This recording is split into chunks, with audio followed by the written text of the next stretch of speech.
Hello everyone and welcome to Fun with Fitzy. Today's video is on trial balance that doesn't balance. How are we going to find our mistakes? And if you want to follow along in the textbook, it's 7.2. Okay, there are several quick tests that we can use to detect a single error. So if your trial balance doesn't balance, these are the things we can do. The first thing, or the initial step that we have to do for any of the quick tests, is calculate the trial balance difference, the amount by which the trial balances out. Okay, so you know you have a debit total and a credit total. Subtract them from each other and see what that number is. That's what we're talking about here. Okay, the first one is if the trial balance difference is a multiple of 10. Now you guys know this from math, such as 10, $1, 100, 1,000, things like that. Then an error in addition has likely been made. So what you need to do is re-add the trial balance columns, recalculate the balance of each account. So what we're going to do is we're going to toggle over to a trial balance and take a look at one. So here we have a trial balance, and as you see here, this is our debit column and our credit column. Right now, it doesn't balance. This is 8,950, and this is 8,960. So if you subtract 8,950 from 60, the difference is 10. So this is an example of one of those cases. So we need to go back to each of our T accounts and re-add. Likely an addition error has been made here in the trial balance or in the ledger somewhere. So really this is supposed to be $50. That's where the mistake was in this particular case. The second test is check both the ledger and the journal to see if the trial balance difference is equal to amount entered in the ledger or the journal. So again, if we go back to our trial balance, let's say that this number here was 9,000 instead. Then we're going to have 9,950 subtract. The difference is 1,000. Okay, so we're going to go and look for that particular number. We're going to look for 1,000 in our journal entries because likely there is something wrong with that. So whenever you find such an amount, verify it to make sure that it has been handled correctly. And that's not a very good example because it still is a multiple of 10 as well. The other thing is to divide the trial balance difference by 2. Then search 1, the trial balance, and then secondly, the ledger accounts for this divided amount.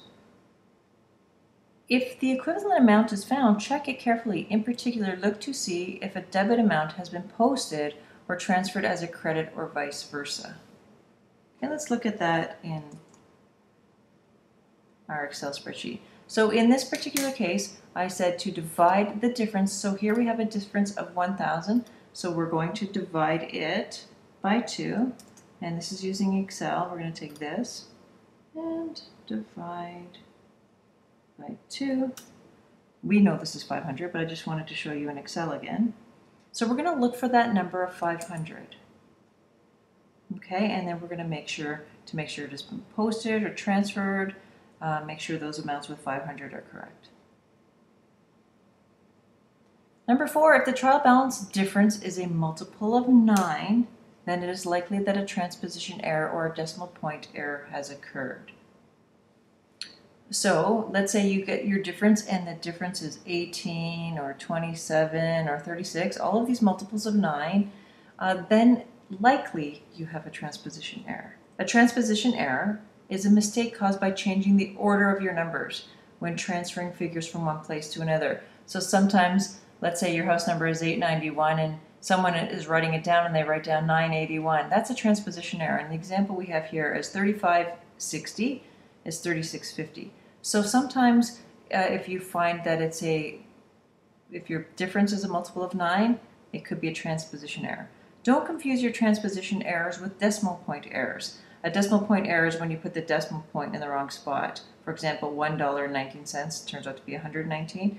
That happens easily too. Just be careful of that.